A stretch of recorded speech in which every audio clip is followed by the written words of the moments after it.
एक सुबह गांव थम्बीपुर में कुछ अजीब हुआ।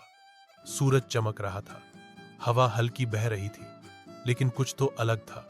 न चिड़ियां चहचहा रही थीं, न ही बकरियां मिमिया रही थीं। यहां तक कि मूर्ति चाचा की चाय की दुकान पर पुराना रेडियो भी अचानक चुप हो गया।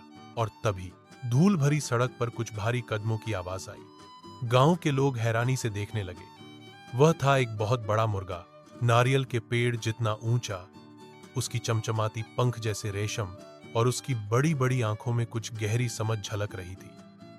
उसने जोर से एक कुड़कुड़ की आवाज निकाली, इतनी गूंजदार कि सारे खिड़कियां हिल उठी।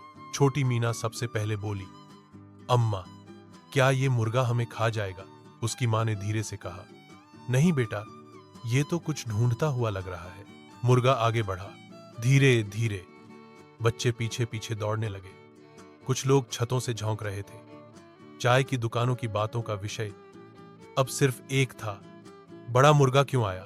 फिर मुर्गा गांव के बीचों बीच रुका और जमीन कुरेदने लगा। कुछ ही देर में उसने एक पुराना संदूक निकाला, लकड़ी का, जंग लगा, ताला लगा हुआ। गांव वालों की सांसें थम गईं।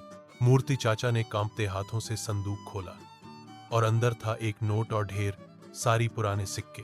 नोट पर लिखा था, इस मुर्गे ने तुम्हारे पूर्वजों की अमानत लौटाई है, अब यह फिर चला जाएगा। मुर्गा एक बार फिर कुड़कुड़ा कर बोला, मुड़ा, और उसी रास्ते से धीरे धीरे जंगल की ओर चला गया। गांव में आज भी लोग कहते हैं, जब कुछ बड़ा घटने वाला होता है तो सबसे पहले एक बड़ा मुर्गा आता है।